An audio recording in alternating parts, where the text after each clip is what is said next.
بسم اللہ الرحمن الرحیم۔ السلام علیکم۔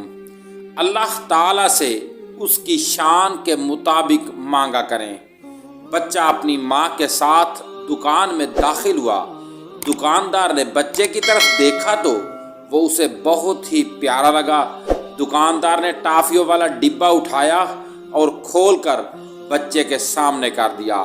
بچے نے سوالیہ نظروں سے دکاندار کی طرف دیکھا تو دکاندار نے کہا، بیٹا آپ اس میں سے ٹافیاں لے لو۔ بچے نے انکار کر دیا۔ دکاندار نے اصرار کیا لیکن بچہ نہ مانا۔ دکاندار نے بچے کی ماں کی طرف دیکھا۔ ماں نے اپنے بیٹے کو ٹافیاں لینے کا کہا لیکن اس نے نفی میں سر ہلا دیا۔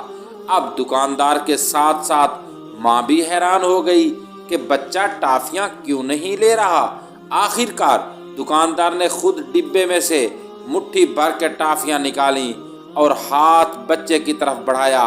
بچے نے فوراً ہی ٹافیاں لے لیں اور خوش ہو گیا۔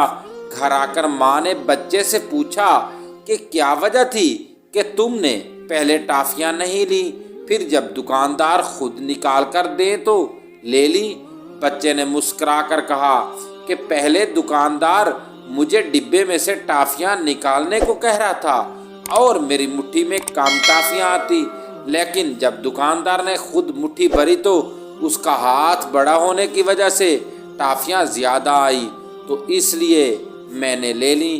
حاصل کلام یہ ہے کہ جب ہم اللہ تعالیٰ سے کچھ مانگتے ہیں تو اپنی سوچ کے مطابق مانگتے ہیں، لیکن اللہ تعالیٰ ہمیں اپنی شان کے مطابق عطا فرماتا ہے، تو کیوں نہ ہم اللہ تعالیٰ سے اس کی شان کے مطابق مانگا کریں۔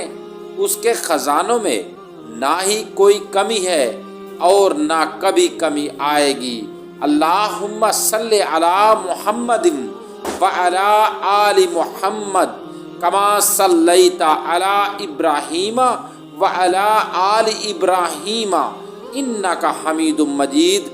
اللہم بارک علی محمد وعلی آل محمد کما بارکت علی ابراہیم وعلی آل ابراہیم انک حمید مجید۔